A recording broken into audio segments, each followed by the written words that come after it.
Telangana express చూద్దాం. యాదాద్రి శ్రీ లక్ష్మీ నరసింహస్వామి క్షేత్రంలో వార్షిక బ్రహ్మోత్సవాలు వైభవంగా జరుగుతున్నాయి. 8వ రోజు బ్రహ్మోత్సవాల్లో భాగంగా శ్రీరామ అలంకారంలో హనుమంత వాహనంపై స్వామివారు భక్తులకు దర్శనమిచ్చారు. నయన మనోహరంగా స్వామివారి ఊరేగింపు ఆలయ మాడవీధుల్లో జరిగింది.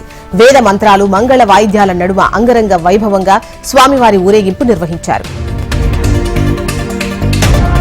భద్రాద్రి కొత్తగూడెం జిల్లాలో పేకాట స్థావరాలపై టాస్క్ ఫోర్స్ పోలీసులు దాడులు నిర్వహించారు.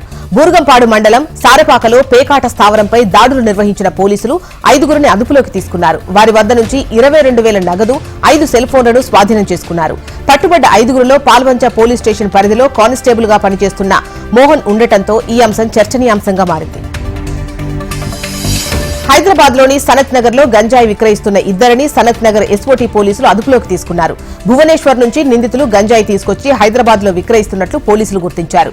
సనత్ నగర్, బల్కంపేట పరిసర ప్రాంతాల్లో ఉండే రోజువారీ కూలీలు, విద్యార్థులే టార్గెట్ గా గంజాయి అమ్ముతున్నట్లు పోలీసులు తెలిపారు. నిందితులను సనత్ నగర్ పోలీస్ స్టేషన్ కు తరలించినట్లు వెల్లడించారు.